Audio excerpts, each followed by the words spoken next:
Yo, my name is Sci-Fi, and I'll be narrating today's story.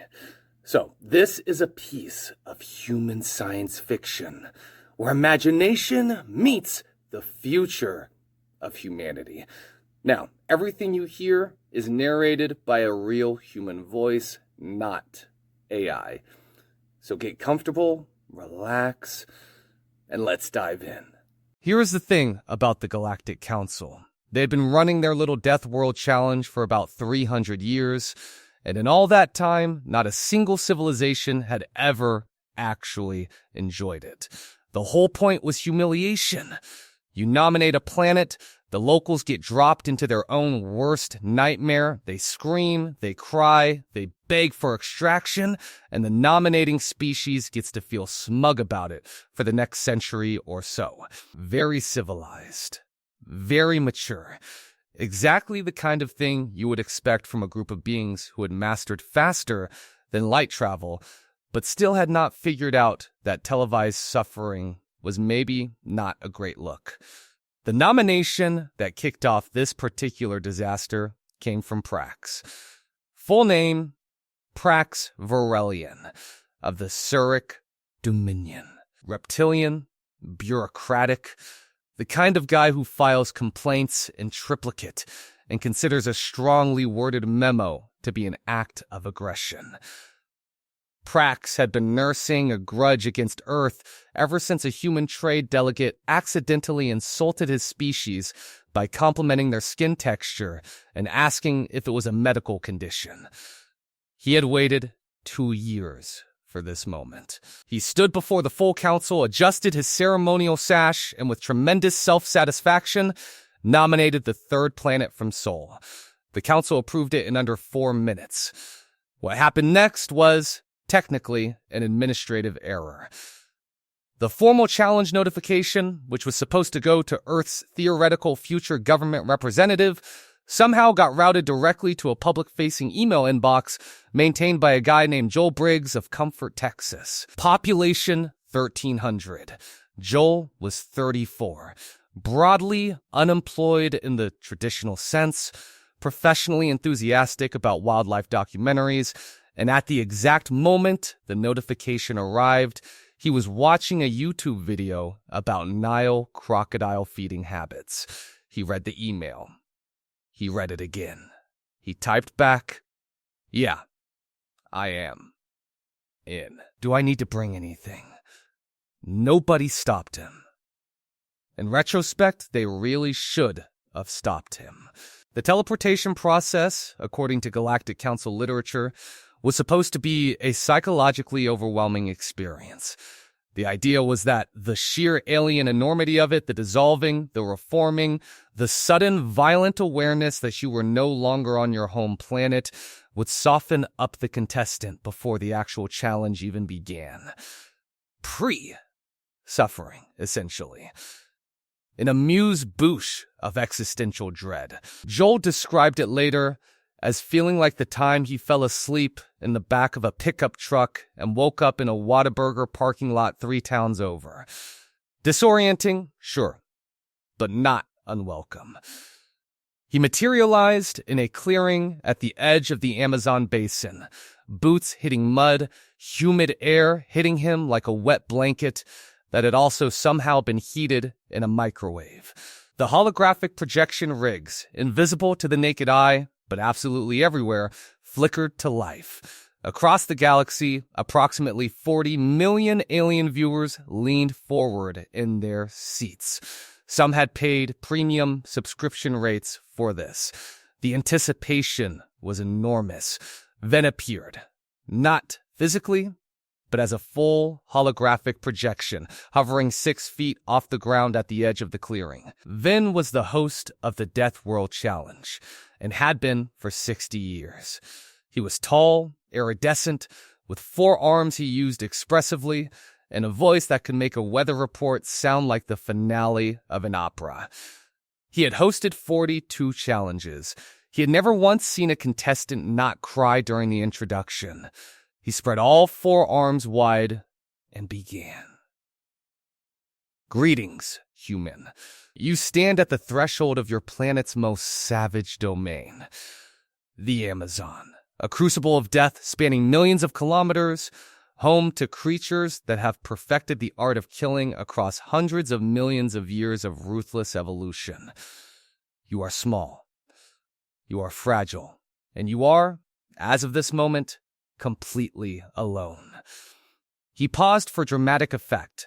The pause was specifically calibrated, 3.5 seconds. Long enough to let the horror sink in. Joel looked around, genuinely, curiously, the way a man looks around a new hardware store. "That big snake over there," he said, pointing at a 20-foot anaconda resting at the waterline about 40 meters away. "Is that thing edible?" The 40 million viewers made a sound that did not translate well across species, but roughly meant, collectively, "I beg your pardon." Ven blinked, all 3 of his eyelids, sequentially. The snake is not the point. The snake is one of many apex predators in this environment that will attempt to end your life within the next. "Because I have seen people eat python on survival shows," Joel continued, still looking at the anaconda with what could only be described as professional interest.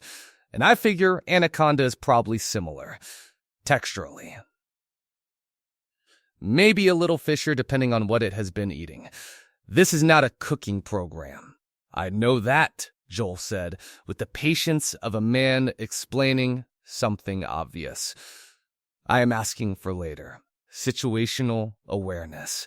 If things go sideways and I need protein, I want to know my options up front." Ven turned to face the nearest camera. It was not something he normally did. He was a professional. But he turned to the camera the way a man turns to look at the person next to him after something genuinely inexplicable happens in public, just to confirm that someone else witnessed it. The alien audience witnessed it. All 40 million of them. And somewhere in the council observation deck, a junior communications officer quietly began updating Earth's threat assessment file, changing the preliminary notation from negligible to unclear, possibly concerning.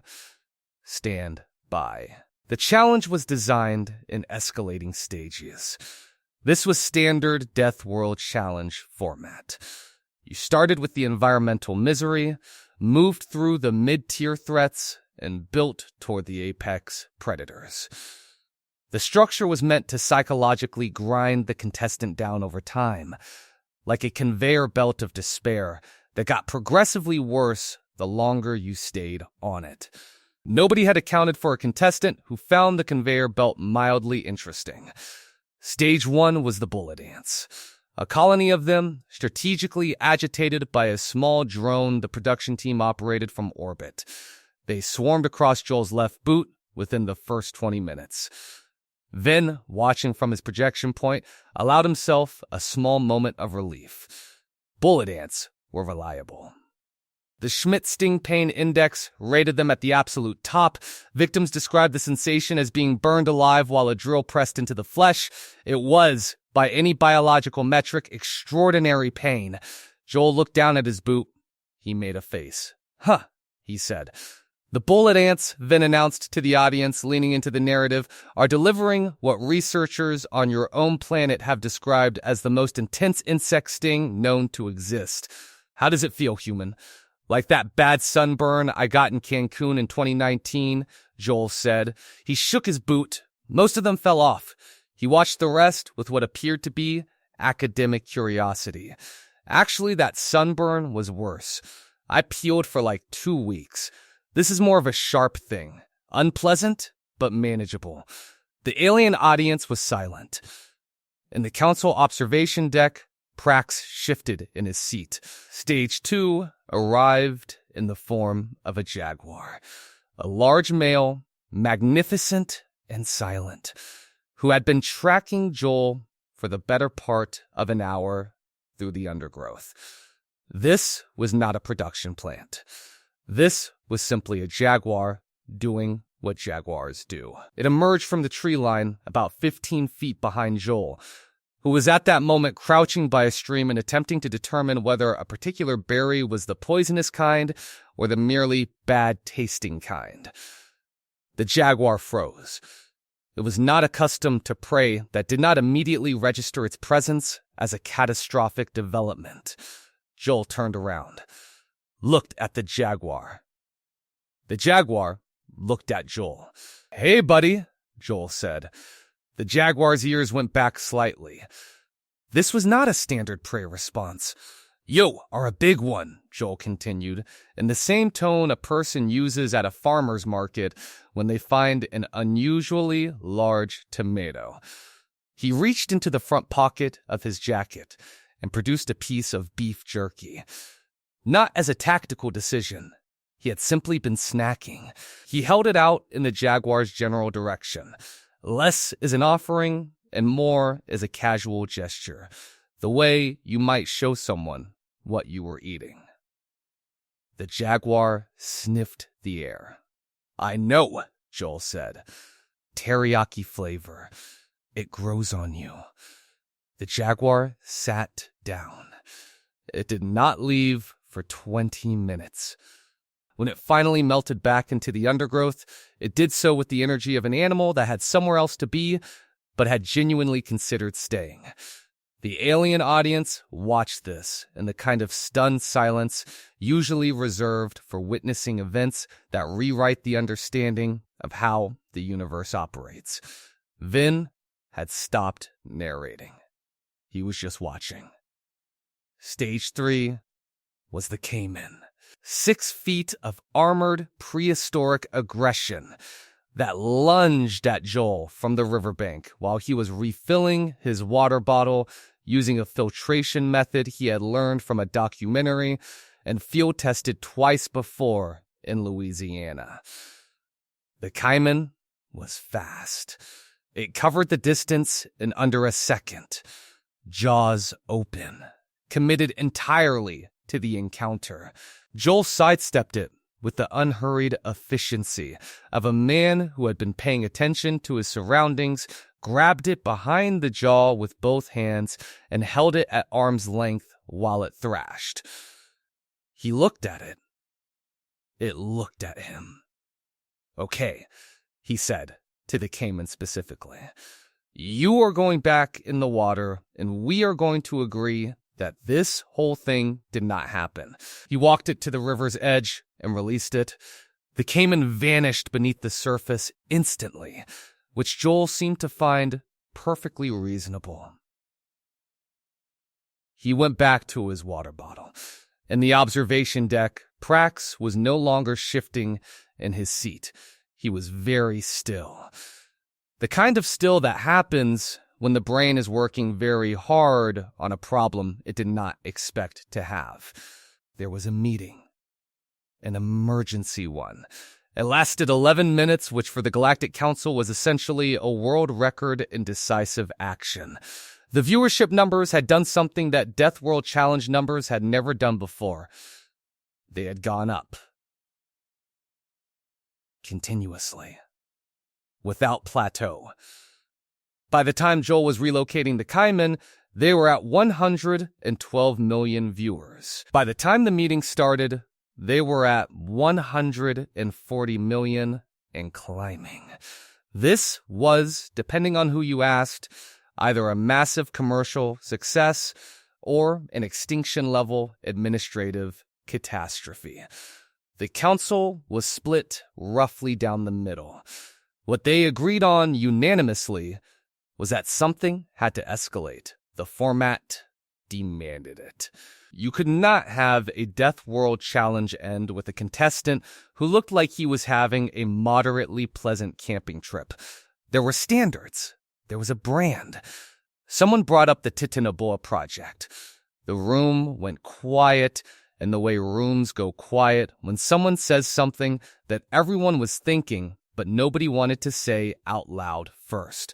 The Titanoboa project was exactly what it sounded like. 40 years ago, using Dina reconstruction techniques that were either brilliant or deeply irresponsible depending on your philosophical outlook, the Council Xenobiology Division had successfully cloned and raised a specimen of Titanoboa serrationensis, the largest snake to have ever lived on Earth. 45 feet, roughly a ton of muscle, scale, and prehistoric intent. It had been kept in a containment facility on a council research station, officially classified as a scientific asset, unofficially used exactly 0 times, because everyone involved agreed that releasing it was the kind of decision you could not take back. They released it. The deployment took 4 minutes. 1 heavily reinforced transport pod, 1 very unhappy snake, and a team of handlers who drew straws for the job and then immediately regretted participating in the drawing at all.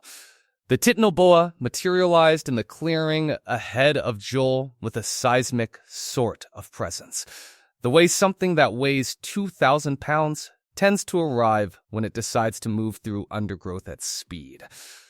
It entered the clearing and stopped. Joe, who had been eating the last of his beef jerky and staring up at the canopy with the relaxed expression of a man on a lunch break, heard it before he saw it. He turned around slowly.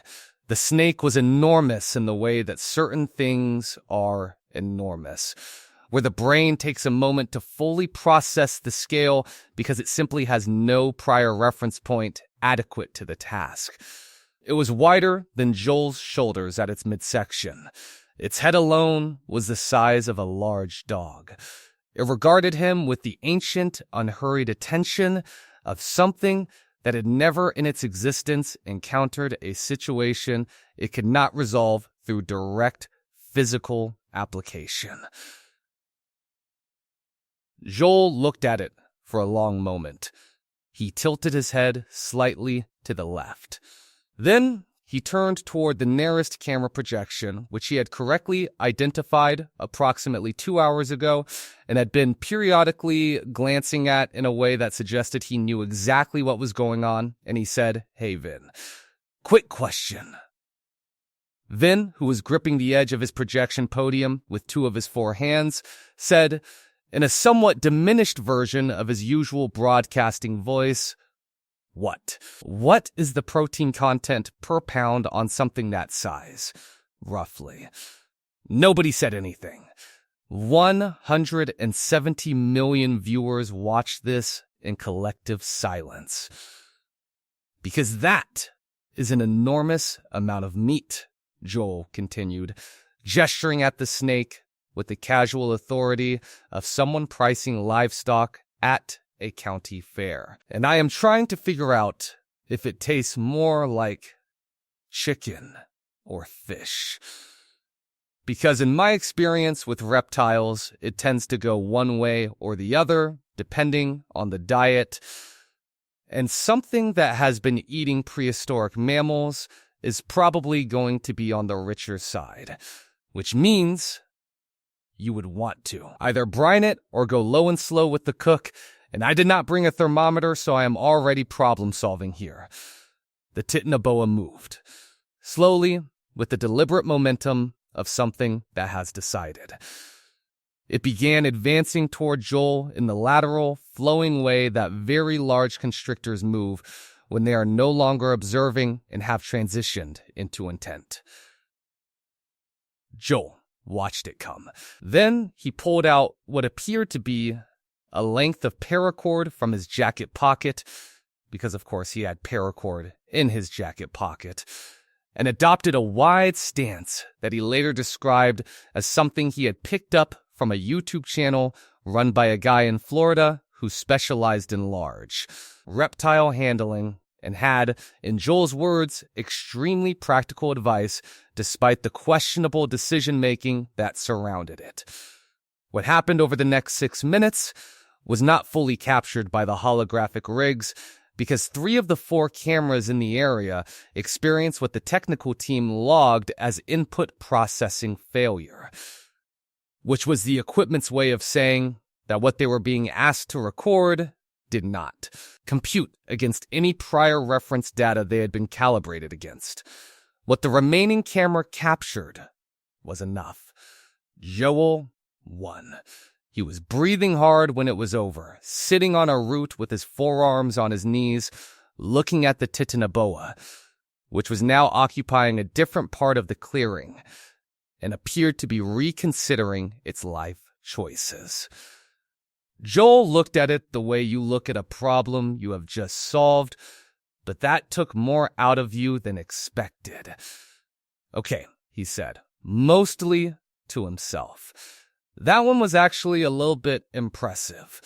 190 million viewers exhaled simultaneously across 14 star systems. The Council observation deck had over 300 years of Death World challenges, maintained a reputation for professional composure. Analysts analyzed, diplomats diplomed, observers observed. It was a room defined by institutional detachment, the kind of place where extraordinary events were processed through the calming filter of bureaucratic language and filed away without excessive emotional response. That tradition ended at approximately the same moment Joel sat down on that root. The first thing that went was Prax. He had been standing for the last 40 minutes because sitting had started to feel too passive for the scale of wrongness he was witnessing. He was on his feet, all four of them gripping the observation rail, scales cycling through colors that his species only produced under conditions of acute psychological distress. When the fourth camera came back online and confirmed what the first three had failed to process, Prax made a sound that the universal translator rendered.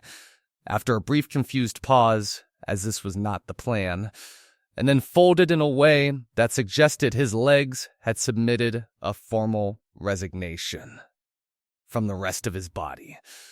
Security reached him before he hit the floor. They carried him out with the quiet efficiency of people who had not done this before, but were adapting quickly.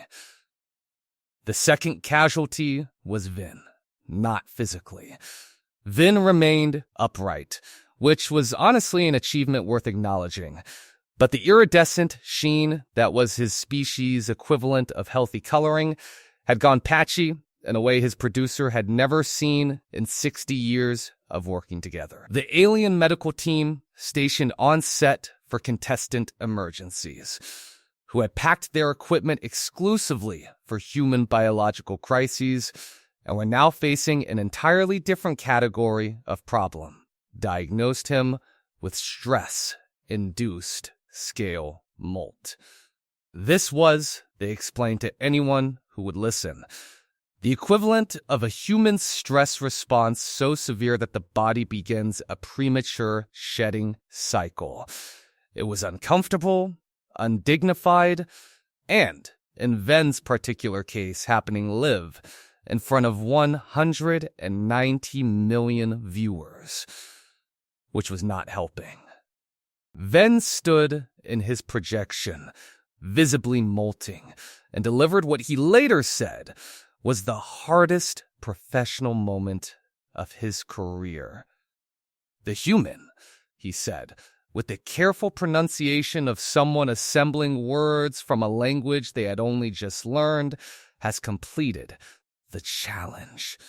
The audience response came back in 18 different languages simultaneously, and the translation servers, which were industrial grade and had handled responses from civilizations with communication systems based on light pulses, seismic vibration, and concentrated emotional radiation.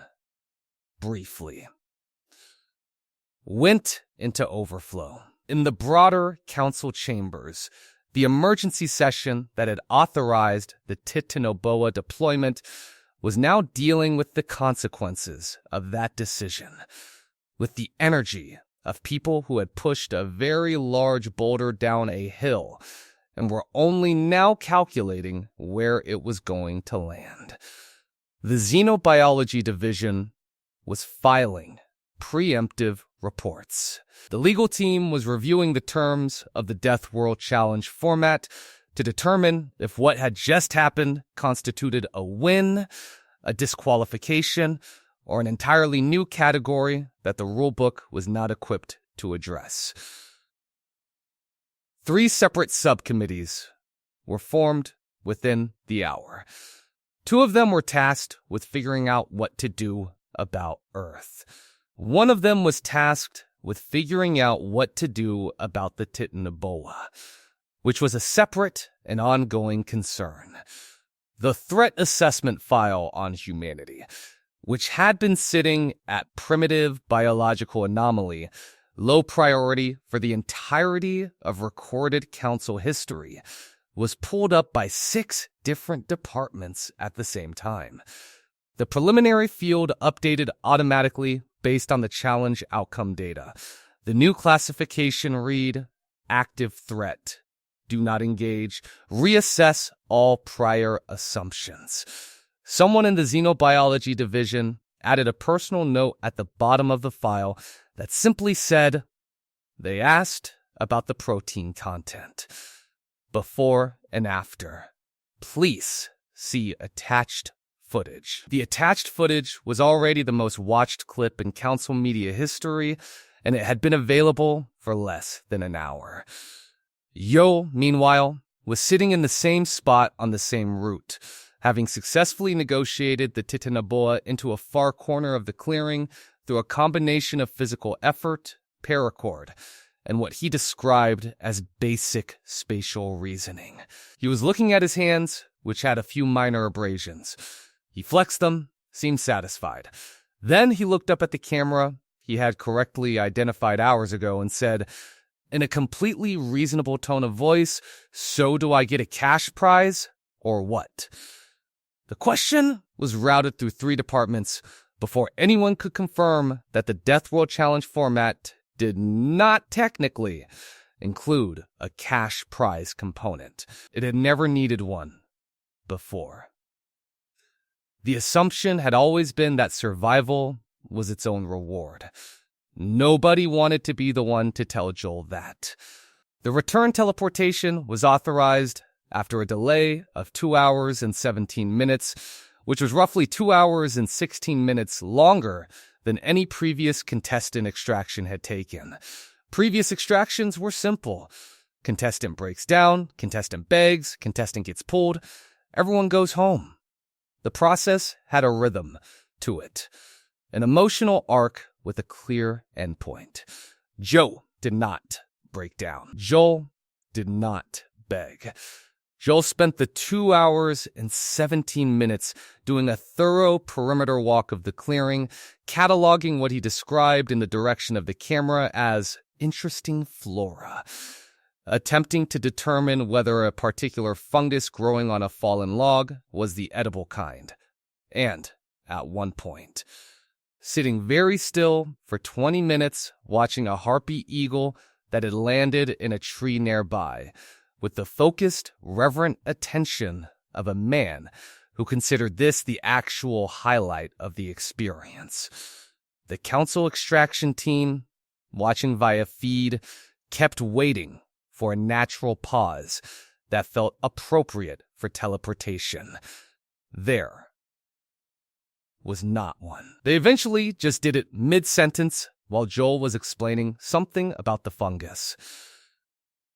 He materialized back in the council processing chamber, which was a large, sterile room designed to feel impressive and slightly intimidating, with high ceilings and walls that displayed the Galactic Council seal in slow rotation. The 3 council representatives assigned to handle his post-challenge debrief were seated behind a long desk. They had prepared remarks, they had a formal protocol. They had spent the 2 hours and 17 minutes composing themselves specifically for this interaction. Joel looked around the room, nodded once like a man approving of a hotel lobby, and said, "So, cash. Prize." The representative in the center A tall, gray, deeply tired-looking being named Orval, who had been in council administration for 40 years and had genuinely believed he had encountered every possible type of difficult situation his career could produce, looked down at his prepared remarks. And then back up at Joel. There is, Orval said carefully, no cash prize component to the Death World Challenge. Joel absorbed this information with the stillness of a man running calculations. Okay, he said. Trophy? There is a formal certificate. What kind of certificate? Orval found the relevant document on his panel and read it aloud with the dutiful resignation of a man who recognized that the universe had moved past the point where dignity was a recoverable condition. Apex Acknowledgement, issued by the Galactic Council Xenobiological Challenge Division. Awarded in recognition of demonstrated survival competency at the highest recorded threat threshold. Signed and sealed. He looked up. It is considered a significant honor. Does it come in a frame? Joel asked. It did not come in a frame. Joel accepted it without a frame. He looked at it for a moment, turned it over to check the back for any additional information, found none, and tucked it under his arm with the energy of a man who had been handed a consolation prize at a church raffle but was too polite to say so directly. The debrief that followed was supposed to take 30 minutes. It took 4, because Joel's answers were so concise and so thoroughly unhelpful to the council's need to understand what they had just witnessed that the representatives eventually ran out of follow-up questions. They asked him how he had remained calm in the face of repeated mortal danger. He said he had grown up in Comfort, Texas, and that context was everything. They asked him how he had known to use paracord against the Titanoboa. He said he had not known specifically, but that paracord was useful in most situations, and he kept some on him the same way other people kept gum. They asked him whether he had experienced fear at any point during the challenge. He thought about it genuinely, which they appreciated, and then said that there had been one moment when he was not sure about the fungus, because some of the ones that look edible will absolutely destroy your liver, and that had given him brief pause. The representative on the left, a younger being named Tessic, who had said nothing for the entirety of the debrief and had been quietly updating Earth's file on a personal panel the whole time, looked up at this and said, "The fungus gave you pause, not the snake." "The snake I could see," Joel said with simple, unassailable logic. The fungus required more information. Tessic looked back down at the panel. She added a personal annotation to Earth's file that read, "See above. Recommend permanent non-engagement status. Do not nominate again. Do not make eye contact at diplomatic functions. Do not, under any circumstances, introduce them to anything we are not prepared to lose." She filed it. It was approved by 4 department heads before Joel had even left the building. The teleportation home was faster than the first one. No fanfare. No dramatic dissolve. One moment Joel was in the council chamber, and the next he was standing in his living room in Comfort, Texas. At 7:43 in the evening, certificate under his arm, boots still muddy from the Amazon basin, the television still on from when he left, because he had not thought to turn it off before responding to an alien email that morning. His dog, a large and deeply unimpressive basset hound named Biscuit, lifted his head from the couch, assessed the situation, and went back to sleep. Joel set the certificate on the kitchen counter. He went to the refrigerator. He stood in front of it for a moment with the door open, taking inventory, the cold light spilling out around him, and he thought about the challenge with the quiet, private satisfaction of a man reviewing a day that had gone reasonably well, all things considered. he made a sandwich. He sat down on the couch. Biscuit relocated from the cushion to Joel's lap with the slow, inevitable gravity of a dog who had decided this was happening regardless of anyone's preference on the matter. Joel scratched behind his ears. Jaguar was friendlier, he told Biscuit, who had no opinion. He finished his sandwich. He watched the rest of the documentary about Nile crocodiles that had been paused on his television since morning. He went to bed at a reasonable hour. The next morning, he drove to a frame shop in the next town over and got the certificate matted and framed in a dark walnut finish. He hung it on the living room wall between a mounted largemouth bass he had caught in 2018 and a photograph of himself standing next to an extremely large pumpkin at a county fair whose year he could no longer remember. It looked good there. It fit. 3 weeks later, a formal Galactic Council internal memo was circulated across all 47 member civilizations. It was brief. Council memos were always brief. The subject line read, Amendment to Death World Challenge Eligible Nomination Pool. The body of the memo stated that, effective immediately, the planet designated Sol 3, commonly referred to as Earth, was to be permanently removed from the list of eligible challenge nominations. A single field at the bottom of the memo listed the reason for removal. One word. Joe.